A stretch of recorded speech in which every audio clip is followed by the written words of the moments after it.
Erzurum çok şahanedir, her köşesi bir cennettir. Yazı kışı sonbaharı bir başkadır memleketi.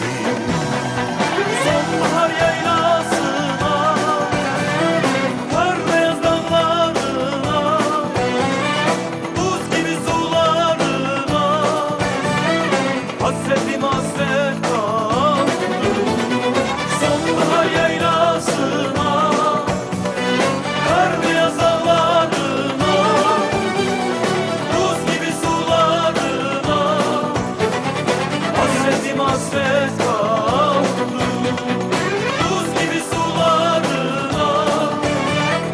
Hasretim hasret kaldı.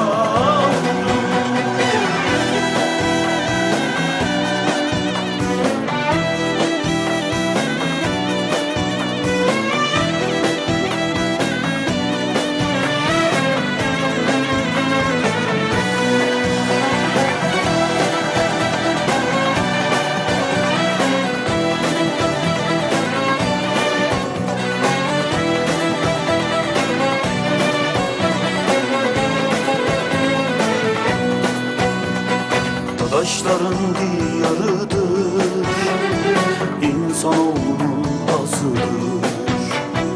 Alan döken sevdasıdır, alimlerin deryasıdır.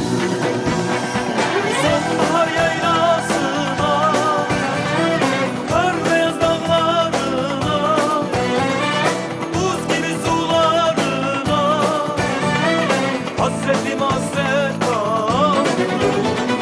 Sonbahar yaylasına, kar beyaz dağlarına, buz gibi sularına, hasretim hasret kaldı. Buz gibi sularına,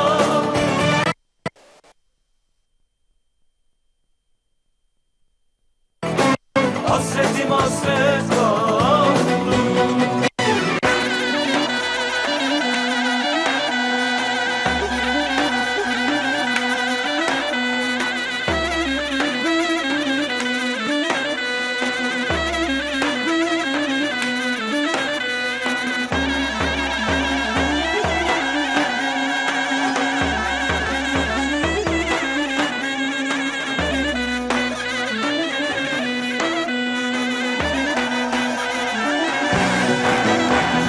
Sonbahar yaylasına, kar beyaz dağlarına, buz gibi sularına, hasretim hasret kaldı.